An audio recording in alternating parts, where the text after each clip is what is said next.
Yeah, so thanks for being here today. I'm excited to share. My name is Emily, and I use pronouns she, her. I come from Hungarian and Irish ancestry, and I am joining you here today from the lands of the Musqueam, Squamish, and Tsleil-Waututh nations. I am very grateful to be able to learn, live, and carry out my work in these lands. And while I do celebrate my diverse culture and my ancestry, I want to acknowledge the biases that come with my positionality as a cisgendered white settler. And I do want to point out that this presentation is only a reflection of my own experience as an outsider. So today I'd like to share how and why I'm here, what I've been working on, what has guided me along the way, the commitments I'm taking and making for the future, and finally some few key takeaways from my practicum experience. And so how and why I'm here. The answer to that question starts in Nepal, where I spent part of my childhood while my mother studied traditional plant medicine, and that early exposure sparked my interest in land-based healing and my connection to food and cooking, which remains a really meaningful way for me in the way that I care for others, but also for myself.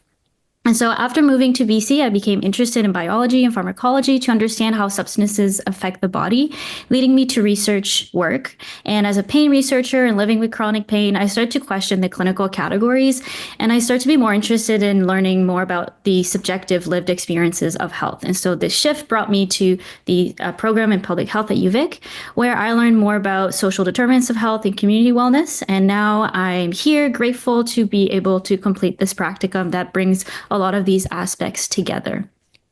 And so I was a practicum student for Holding Space, which is a community-based research team operating on the unceded territories of the Musqueam, Squamish, and Tsleil-Waututh nations, and which is led by Dr. Jeff Mastuda. And Holding Space supports the research initiatives of the Yukon Cultural Society, which is an Indigenous-led organization focused on organizing and empowering Indigenous residents living in single-room occupancy, so SRO, in the so-called Vancouver's downtown east side. And so under the guidance of Elder Rhonda, Holding Space follows this research as organizing approach, and this model provides a platform for stabilization, healing, co-learning, cultural reconnection, elder support, and community-based research. And so while there are a lot of ongoing projects through this collaboration, my primary responsibility or role was involved in the support of the development of a food sovereignty handbook. And so under the supervision of Alicia Williams, I contributed research for a community-informed resource on nutrition, traditional medicine, and local support tailored to SRO tenants in the downtown east side. And so my role focused mainly on researching basic dietary information, common deficiencies among people who use drugs, and the needs of those living with chronic conditions like hepatitis, HIV, withdrawal, and others. And so the goal was to communicate this information clearly and inclusively, while also helping Chef Alicia design healthy, realistic recipes suited to the financial, geographic, and technical barriers of SRO tenants. And I also researched the scientific properties of medicinal plants, how their compounds work in the body, the conditions they're used for, and potential risks, especially regarding other drug interactions. And so the goal of this project is to translate evidence-based nutritional guidance into accessible language that offers explanations on the why certain nutrients and plants can impact well-being without the pushing on sobriety. And so to make the handbook meaningful and culturally grounded, and also to get to know the community for whom it was intended, I was invited to spend a lot of time engaging directly with community members. And so below here, I've included some few photos of some of the activities I was invited to attend. So on the bottom left, you can see here I attended weekly V68 garden workshops, which is a community-led space supported by Yukon, where downtown Eastside community members are stewards of the lands, and they grow and take care of a bunch of different plants and vegetables and fruits. And these hands-on sessions gave me this better insight, understanding of how land-based practices support community well-being and also self-determination. And in the middle, you can see here, I also assisted Alicia in facilitating a workshop for sex workers where participants made skin healing medicinal salves using only a rice cooker and simple ingredients. And so my role here was to support Alicia with the technical needs and to listen carefully to the participants' reflections and questions, and to take notes, especially from those who don't necessarily share their thoughts formally. And so what has guided my work through this? So to do the research component, I conducted this sort of mini systematic review of publicly available clinical and grade literature using Google Scholar and Ovid. And I organized each search around a specific research question. And so by bridging pharmacological knowledge with cultural and land-based practices, my contribution to the handbook aimed to provide this informed, respectful, and safe information within community health contexts. And so one important skill that guided my work was reflexivity. And I learned that reflexivity is an active, intentional practice, and it means being open to discomfort, responding thoughtfully to feedback, and maintaining this willingness to adjust and my approach as needed. And as a white settler engaging in this space, I was mindful and honest in my interactions, while also recognizing that my presence carries the reminder of historical and systemic inequities that have shaped the experiences of Indigenous communities.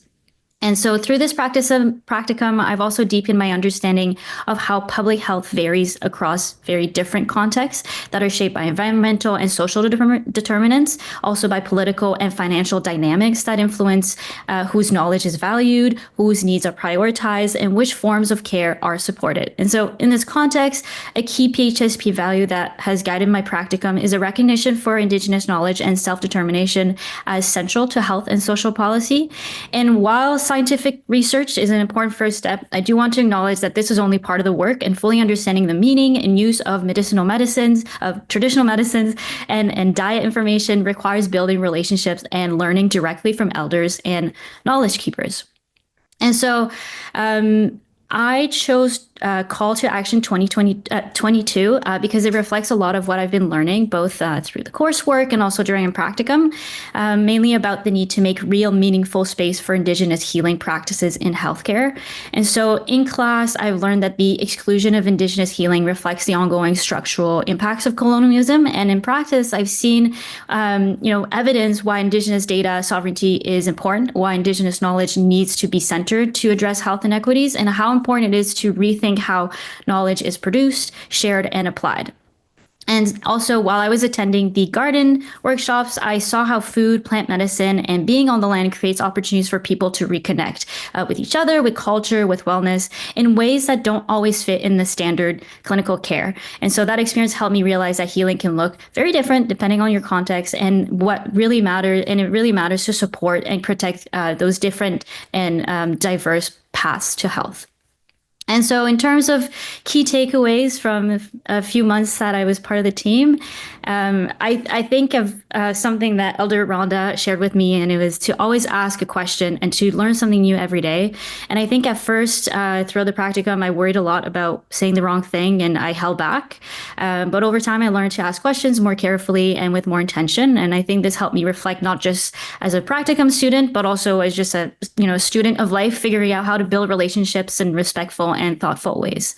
And I also learned how relationships and emotions bring a lot of meaning to the work, and being invited into circle and encouraged that and being encouraged to share honestly showed me that authentic relationships rooted in respect and love help shape the work that truly reflects the realities and wisdom of the community.